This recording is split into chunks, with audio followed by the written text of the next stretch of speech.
Welcome back to my channel. అందరూ ఎలా ఉన్నారు? నేనైతే చాలా బాగున్నాను.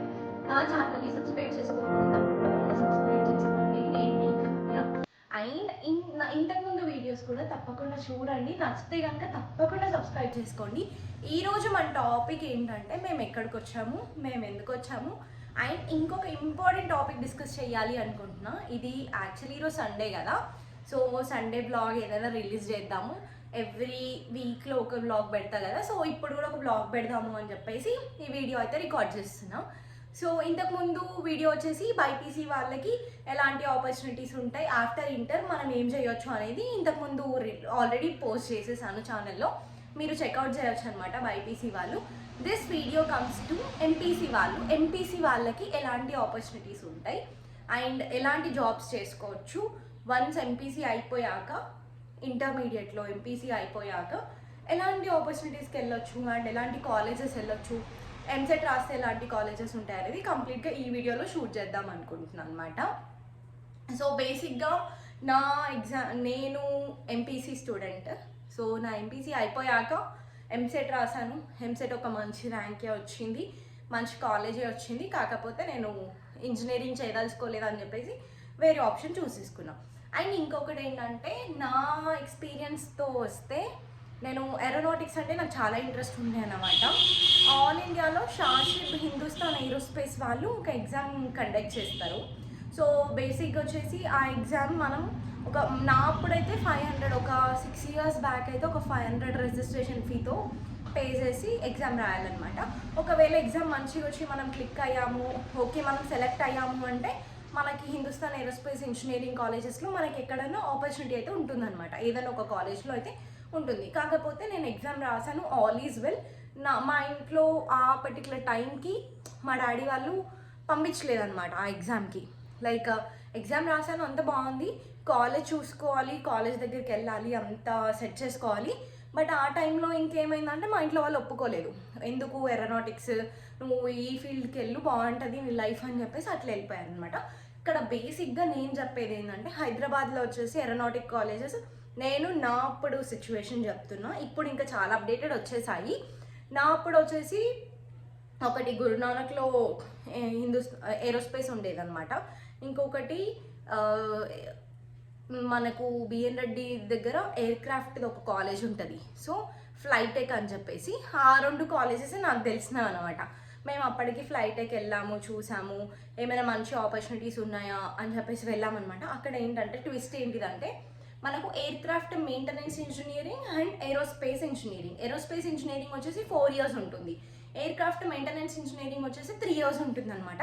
ఈ 3 yearsలో మనకి ఏవైతే మాడ్యూల్స్ ఉంటాయో మనం ఆ మాడ్యూల్స్ ప్రతి ఒక్క మాడ్యూల్ మనం కంప్లీట్ చేసుకోవాలి. ఇన్ జనరల్గా చెప్తున్నాం, ఈ 3 years మాడ్యూల్స్ మనం ఏదైతే కంప్లీట్ చేసుకుంటామో దట్ కమ్స్ నెక్స్ట్ పీజీ తీసుకొని ఆర్ఎల్స్ ఎంబీఏ ఎంటెక్ చేసేటప్పటికి మనకు మంచి వాల్యూ ఉంటుందన్నమాట. అట్లా చేసుకుంటే ఇట్లా 4 years ఇంజనీరింగ్ అయిపోయాక మనం ఇట్లా డైరెక్ట్ ప్లేస్మెంట్లో జాబ్ వెళ్ళిపోవచ్చు. So this is one more thing. And ఇంకొక thing, coming to one other thing ఏంటంటే, ఎంపీసీ వాళ్ళకి ఇలాంటి కొన్ని ఆపర్చునిటీస్ అయితే ఉంటాయి. అండ్ ఫస్ట్ ఎంసెట్ రాసి బీటెక్లో బీటెక్ కాలేజెస్ బీటెక్ చేయాలనుకుంటే ఇంజనీరింగ్, అండ్ ఆల్సో ఎంపీసీ వాళ్ళు ఇప్పుడు చాలా డిఫరెంట్ స్ట్రీమ్స్లో వెళ్ళొచ్చు అనమాట. BBA, BHM. BBA is nothing but business management, hotel management. ఇవే కాకుండా మనకి చాలా ఆర్కిటెక్ట్కి కూడా ఎగ్జామ్ ఉంటుందన్నమాట. అది ఎగ్జామ్ డేట్ రిలీజ్ అవుతుంది, రిలీజ్ అయినట్టు అప్పుడు నేను ఛానల్లో మీకు పోస్ట్ చేస్తాను. ఆర్కిటెక్ట్ కూడా చాలా బాగుంటుంది. నేను చదువుకున్న కాలేజ్లో మాకు ఆర్కిటెక్ట్ చాలా మంచి గ్రోత్ ఉండే అనమాట మా కాలేజ్లో. సో నేను డిస్కస్ చేసే టాపిక్ వచ్చేసి అబౌట్ ఏరోనాటిక్స్ కదా. ఏరోనాటిక్స్లో shashib.com వాళ్ళ ఎగ్జామ్స్ ఉంటాయి, ఏరోనాటిక్స్ ఎగ్జామ్స్ ఉంటాయి, ఏరోస్పేస్ ఎగ్జామ్స్ ఉంటాయి అన్నమాట. సో ఇవే కాకుండా చాలా వొకేషనల్ కోర్సెస్కి వచ్చేస్తే నార్మల్గా 2 years డిప్లొమా, 1 year డిప్లొమా ఇట్లుంటాయి. సో అవి కూడా మనం ఆప్ట్ చేసుకోవచ్చు, but depends on our curriculum. మన కరికులం స్టార్టింగ్ నుంచి ఎలా బిల్డ్ అయి ఉంటుందో దాని బేస్ మీదనే మీరు ఒక కాలేజ్కి వెళ్ళినా కూడా ఆ కాలేజ్లో మీరు సస్టైన్ అవే క్యాపబిలిటీ ఉంటుంది. మన కరికులం కనుక ప్రాపర్గా లేదు అంటే సస్టైన్ అయ్యే క్యాపబిలిటీ అయితే చాలా తక్కువ ఉంటుంది, ఎందుకంటే it's a fact. And coming to ఆర్కిటెక్ట్కి 2 ఎగ్జామ్స్ ఉంటాయి అన్నమాట బేసిక్గా. ఒకటి వచ్చేసి జేఈ మెయిన్స్ పేపర్ 2లో ఆర్కిటెక్ట్ గురించి ఉంటుంది నార్మల్గా. పేపర్ 2 క్వాలిఫై అయినా కూడా ఆర్కిటెక్ట్ వస్తుంది. ఇంకా లేదు అంటే NATA, national aptitude test for architect అని చెప్పేసి నాటా ఎగ్జామ్ అనేది ఉంటుందన్నమాట. సో అది మోస్ట్లీ మనకి రిలీజ్ అయ్యే డేట్స్ వస్తాయి. నేను అప్పుడు ఛానల్లో మెన్షన్ చేస్తా, కమ్యూనిటీ పోస్ట్ పెడతా, అప్పుడు చెక్అవుట్ చేయండి వీడియో. సో అలా కూడా మనం నాటా తీసుకొని కూడా మనం ఆర్కిటెక్ట్కి వెళ్ళొచ్చు. ఇంకొకటి ప్రైవేట్ యూనివర్సిటీస్లో ఆర్కిటెక్ట్ చేస్తే మంచి ఫ్యూచర్ ఉంటుందా లేదా అనేది ఇప్పుడు నేను డిస్కస్ చేసే టాపిక్. బేసిక్గా ఇన్ జనరల్గా మాట్లాడుకుందాము. ప్రైవేట్ యూనివర్సిటీస్ కమ్స్ అండర్ నార్మల్గా మనకి నాక్ అక్రెడిటెడే ఉంటాయి. దాంట్లో కూడా మనకి ఎలా అంటే మీరు వెళ్ళే కాలేజ్కి ఆర్కిటెక్ట్ ఎలా ఉంటుంది, అసలు ఆర్కిటెక్ట్ బాగుంటుందా ఉండదా, ఆ కాలేజ్లో మంచి ఫేమ్ ఉందా లేదా, తర్వాత కాలేజ్ అయిపోయాక మీరు ఆర్కిటెక్ట్ అయిపోయాక మీకు ఎలాంటి ఆపర్చునిటీస్ ఉన్నాయి, బయట ఎలా ఉన్నాయి, లోపల ఎలా ఉన్నాయి, అండ్ మీరు ఒకవేళ బయటికి వెళ్ళాలి ఏమైనా మీరు ఓన్ డిజైనింగ్ ప్లాన్ చేస్తున్నారా. సో అట్లాంటివన్నీ depends on your college only. ఎందుకంటే మీరు కాలేజ్లో చదువుకున్న బేసిక్సే మీకు నెక్స్ట్ యూజ్ అవుతుంది అనమాట. So this is about architect. And దీని తర్వాత వచ్చేస్తే బిహెచ్ఎం అనమాట. BHM bachelor of hotel management. Mostly hotel మేనేజ్మెంట్కి నేను విన్న ఒక 2-3 కాలేజెస్ వచ్చేసి సిద్ధం అని చెప్పేసి సన్ ఇంటర్నేషనల్ ఒకటి, అండ్ వేరే కాలేజెస్ ఉన్నాయి, ఒక 2-3 ఉన్నాయి. నేను అవి కూడా మీకు మెన్షన్ చేస్తాను డిస్క్రిప్షన్లో. మీకు కావాలి అంటే వాటికి కూడా ముందే ఒక 2 months ముందే మీరు రిజిస్టర్ అవ్వచ్చు. అండ్ ఇంకొక థింగ్ ఏంటంటే బేసిక్గా మనకి ఇవే కాకుండా చాలామంది నన్ను అడిగే క్వశ్చన్ ఏంటంటే ఎయిర్పోర్ట్లో ఇంకేమైనా జాబ్స్ ఉన్నాయా, ఎయిర్పోర్ట్లో జాబ్స్ రావడానికి what we have to study, మేమేం చేయాలి అని చెప్పేసి అడుగుతున్నారు. ఇన్ జనరల్ ఎయిర్పోర్ట్లో జాబ్స్ రావడానికి 1-2 years డిప్లొమా ఈజ్ ఎనఫ్ అనమాట. ఇద్దరు బ్యాచిలర్స్ మీద కానీ నార్మల్గా కానీ ఆఫ్టర్ +2 తర్వాత 1 or 2 years diploma is enough. కాకపోతే బ్యాచిలర్స్ చేస్తే ఎలా అంటే మంచి లైఫ్ ఉంటుంది, యూ పీపుల్ కెన్ సస్టైన్, అక్కడ మీరు సస్టైన్ అవ్వచ్చు. సో ఇదొకటి. అండ్ ఇంకొక థింగ్ ఏంటంటే మనకి ఎయిర్పోర్ట్లో చాలా ఉంటాయి అన్నమాట. డిజైనింగ్కి ఉంటుంది, నార్మల్గా గ్రౌండ్ స్టాఫ్ ఉంటుంది, ఎయిర్ హోస్టెస్ ఉంటుంది, అండ్ చాలా డిపార్ట్మెంట్స్ ఉంటాయి కదా. సో వాటన్నిటికీ కూడా నేను లింక్స్ మెన్షన్ చేస్తాను డిస్క్రిప్షన్లో. నాకు నియరెస్ట్ ఫ్రెండ్ ఉందన్నమాట, she is working in airport only it seems. So తనని అడిగి నేను కంప్లీట్గా యాక్చువల్గా ఒక వీడియో ఇస్తాను, total video about airport jobs ఉంది.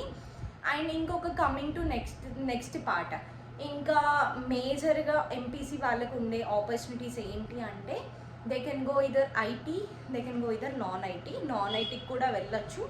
ఐటీ వచ్చేసి మనం పర్టికులర్ కోర్సెస్ నేర్చుకొని వెళ్ళాల్సి ఉంటుంది. నాన్ ఐటీలో వచ్చేసి మనం ఏ రోల్ అప్లై చేస్తున్నామో ఆ రోల్కి తగ్గట్టు మన కోర్సెస్ ఉన్నా, నార్మల్గా నాలెడ్జ్ ఉన్నా, it is enough, more than enough for that. And ఇంకొకటి కమింగ్ టు నార్మల్గా సాఫ్ట్వేర్ జాబ్స్లోకి వస్తే ఐటీలో అయితే మంచి ప్యాకేజెస్ అంటారు. ద సేమ్ నాన్ ఐటీలో కూడా మంచి ప్యాకేజెస్ ఉంటాయి, కాకపోతే ఇట్ డిపెండ్స్ అనమాట, fluctuate according to knowledge only, అవి ఫ్లక్చువేట్ అవుతూ ఉంటాయి. సో ఇదొక్కటి. ఈ అపార్ట్ ఫ్రమ్ దిస్ పాయింట్ ఇంకా మనకి ఏం జాబ్స్ ఉంటాయి, మెడికల్ ఫీల్డ్లో చాలా జాబ్స్ ఉంటాయి. ఐటీ వాళ్ళకి కానీ నాన్ ఐటీ వాళ్ళకి కానీ మెడికల్ ఫీల్డ్లో ఎలాంటి జాబ్స్ ఉంటాయి, అవన్నీ మనకి ఇంటర్ తర్వాత మనం వాటికి ఎలాంటి బేసిక్స్ నేర్చుకోవాలి అనేది కూడా ఉంటుందన్నమాట. ఆల్రెడీ నేను ఒక వీడియో చేశాను, ఆ వీడియో మీరు చెక్అవుట్ చేయొచ్చు, నేను మెన్షన్ చేస్తాను. అండ్ ఇంకొక థింగ్ కమింగ్ టు మనకి నార్మల్గా కాలేజెస్ ఎట్లా చూస్ చేసుకోవాలి ఇంటర్ తర్వాత, ఎంపీసీ వాళ్ళకు ఎలాంటి కాలేజెస్ చూస్ చేసుకోవాలి అంటే ఎంసెట్ రాసి టాప్ 10 కాలేజెస్లో వస్తే కళ్ళు మూసుకొని వెళ్ళిపోవచ్చు. అదే కాకుండా వేరే కాలేజెస్ విట్, ఎస్ఆర్ఎం ఇలాంటివి, గీతమ్స్, కేఎల్ఎం ఇలాంటి యూనివర్సిటీస్కి వెళ్ళాలి అనుకున్న వాళ్ళైతే నా సజెషన్ ఒకటి ఏంటంటే you can opt for it. కానీ మనం ఎంత ఆప్ట్ చేసినా ఏం చేసినా payment seat is payment seat and normal seat is normal seat. నా పాయింట్ ఆఫ్ వ్యూలో అయితే ఒక గవర్నమెంట్ సీట్ వస్తే కళ్ళు మూసుకొని వెళ్ళిపోవడం బెటర్. బికాస్ మనం అక్కడ చదువుకున్న సేమ్ ప్యాకేజ్ వస్తుంది, ఇక్కడ చదువుకున్న సేమ్ ప్యాకేజ్ వస్తుంది. బట్ కమింగ్ టు ప్రైవేట్ మనం లక్షల ఫీజులు కట్టాలి. బట్ ఇక్కడ వచ్చేసి అలా ఏమి ఉండదు అన్నమాట. సో నాదే ఎగ్జాంపుల్ తీసుకోండి. నా కాలేజ్ అయిపోయింది, నా కాలేజ్ అయిపోయిన తర్వాత వాట్ ఐఎమ్ డూయింగ్, నా కాలేజ్లో ఎలాంటి ఆపర్చునిటీస్ వచ్చాయి, నేను నా బ్యాచిలర్స్ చదివేటప్పుడు ఎలాంటి ఆపర్చునిటీస్ వచ్చాయి, ఇవన్నీ కంప్లీట్గా నేను కంపేర్ చేసి చెప్తున్నాను అనమాట. కానీ కరికులం అయితే చాలా బాగుంటుంది. మంచి ప్రైవేట్ యూనివర్సిటీస్కి వెళ్తే కరికులం చాలా బాగుంటుంది. బికాస్ ఆబ్వియస్లీ మనం అంత పే చేస్తున్నాం, మనం ఎంత ఎక్స్పెండ్ చేస్తున్నాము అంటే ఆబ్వియస్లీ మనకి రిటర్న్స్ కూడా అంతే ఉంటుంది. So the same it is equally balanced. So this is about మనకి జాబ్స్ గురించి. అండ్ యూనివర్సిటీస్ గురించి. మేజర్గా నేను ఇంకొక టాపిక్ చెప్పాలనుకుంటుంది ఏంటంటే, చాలా వరకు కన్సల్టెన్సీ స్టార్ట్ అయిపోయాయి అనమాట. కన్సల్టెన్సీస్ ఎలాంటి కన్సల్టెన్సీ స్టార్ట్ అయ్యాయంటే, ఈ కాలేజ్లో మీరు బీటెక్ చేయండి, ఇంత డొనేషన్ పే చేయండి, ఇంత డొనేషన్ పే చేయండి అని అడుగుతారు కదా. సో వాటి గురించి నేను నా క్లారిఫికేషన్ చెప్పాలనుకుంటున్నాను. నేను చేసేటప్పుడు కూడా నాకు చాలామంది వచ్చి అడిగారు, కాకపోతే నేను ఒక్కటే చెప్పిన. సో నేను ఎగ్జామ్ రాశాను, నా ఎగ్జామ్లో నాకు వచ్చిన స్కోర్ ఎట్లుందో దాన్ని బట్టి నేను వెళ్తా అని చెప్పిన. బట్ ఫైనల్లీ నేను కూడా వెళ్ళింది పేమెంట్ సీటే అన్నమాట. అండ్ ఇంకొక థింగ్ ఏంటంటే, అక్కడ వెళ్ళి మనం చేసి అంటే అవుట్ ఆఫ్ బార్డర్ వెళ్తున్నాము అంటే ఓకే, మనకు చాలా అప్డేట్ అవుతాం. లైక్ ఇప్పుడు అస్సాం, అరుణాచల్ ప్రదేశ్, ఢిల్లీ ఇలాంటి ప్లేసెస్కి వెళ్తున్నామంటే ఆబ్వియస్లీ మనకి అక్కడ వాళ్ళ లోకల్ నాలెడ్జ్ అయితే తప్పకుండా వస్తుంది. I'm the example for that. అక్కడ వాళ్ళు ఉన్న లోకల్ నాలెడ్జ్ అయితే తప్పకుండా వస్తుంది. And next coming to the another part ఏంటంటే, మనం ఎక్కడైతే బ్యాచిలర్స్ చేస్తున్నామో, ఏ స్టేట్లో అయితే చేస్తున్నామో, నేను సపోజ్ రాజస్థాన్లో బ్యాచిలర్స్ చేశాను. మాకు ఎలా ఉండేదంటే, నార్మల్గా మేము ఫీల్డ్ ఆపరేషన్స్కి వెళ్ళినప్పుడు మాకు ఆ లాంగ్వేజ్లోనే మాకు టీచ్ చేసేవాళ్ళు, కానీ వాళ్ళకి అంత ఇంగ్లీష్ రాదు. సో వాళ్ళు ఆ లాంగ్వేజ్లోనే మాకు టీచ్ చేసేవాళ్ళు. సో మేము దానికి అలవాటు పడాలి, కానీ వాళ్ళు మన దానికి అలవాటు అయితే అసలు పడరు అనమాట. సో ఇదొకటి డిసడ్వాంటేజ్ ఉంటుంది. బట్ కంపారిటివ్లీ ఇక్కడ చేస్తే ఎలా ఉంటుంది అంటే, ఇక్కడ మంచిగా అనిపిస్తుంది. లైక్ ఎట్లా అంటే, మన ఏ లాంగ్వేజ్ కమ్యూనికేషన్ మనకి ఏదైతే బాగుంటుందో దాంట్లో మనకు వస్తుంది. కాకపోతే మనకు once going to that place it is not possible. ఎందుకంటే వాళ్ళకి ఎలా ఉంటుందో అలానే మనకు చెప్తారనమాట. అండ్ ఇంకొక థింగ్ వచ్చేసి, బయట చేస్తే మనకి ఏంటి అంటే, నేను బయట చదువుకొని వచ్చి నాకున్న నాలెడ్జ్లో చెప్పాలనుకుంటే, ఫస్ట్ సెల్ఫ్ ఇండిపెండెంట్ ఉంటాం, చాలా ఇండిపెండెంట్గా ఉంటాం అనమాట. ఎవరి మీద డిపెండ్ అవ్వం. బికాస్ ఆల్మోస్ట్ వీఆర్ ట్రావెలింగ్, మనం ట్రావెల్ చేస్తున్నాము అండ్ మనం అన్ని తెలుసుకుంటున్నాము, సెల్ఫ్గా తెలుసుకుంటున్నాం, సెల్ఫ్ అనాలిసిస్ చాలా గ్రో అవుతుంది అనమాట. And one more thing, I respectfully disagree what I don't like. ఇప్పుడు నాకు ఒకళ్ళు చెప్పారు సమ్ కాలేజ్ గురించి అంటే, నాకు నచ్చలేదు, ఆ కాలేజ్ గురించి రివ్యూస్ బాగాలేదు అంటే, I respectfully disagree that. either it is consultancy or else either it is whatever it is the third party. నేనైతే అది రెస్పెక్ట్ఫుల్లీ డిసగ్రీ చేస్తా. So this is the one point you people have to carry out.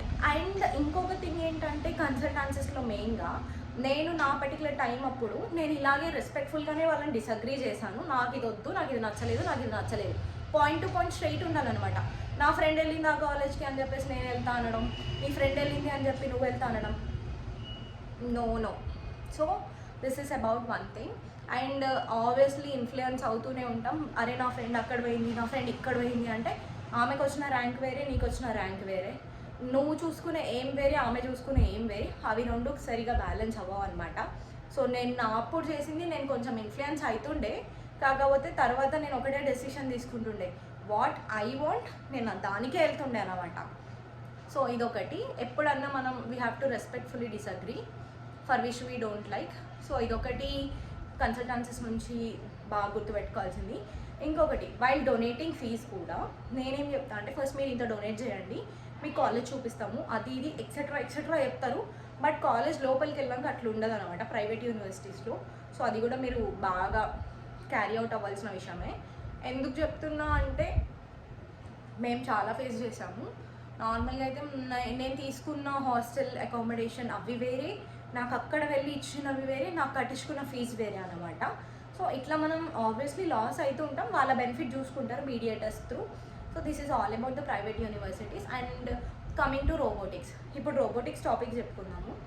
బీటెక్లో robotics, AI అనేది separate topics. So మా కాలేజ్లో అయితే robotics ఉండే అనమాట. రోబోటిక్స్కి కూడా చాలా ప్లేసెస్ నుంచి వచ్చేవాళ్ళు, south Indians, north Indians, Nigerians, almost Gulf countries నుంచి కూడా మా కాలేజ్లో ఉన్నారనమాట. They use to study robotics. ఇక్కడ వచ్చి చదువుతున్నారు, నాకు అసలు అర్థమయ్యేది కాదనమాట, ఎందుకు ఇక్కడ వచ్చి చదువుతున్నారు వేరే కంట్రీ నుంచి అని నేను అనుకునేదాన్ని. బట్ కమింగ్ టు రియాలిటీ, ఎక్కడైతే నాలెడ్జ్ ఎక్స్పోజర్ ఎక్కువ ఉంటుంది, ఎక్కడైతే ప్రాక్టికల్ నాలెడ్జ్ ఎక్కడ ఉంటుంది, దాన్ని బేస్ చేసుకొని నేను చెప్తున్నా.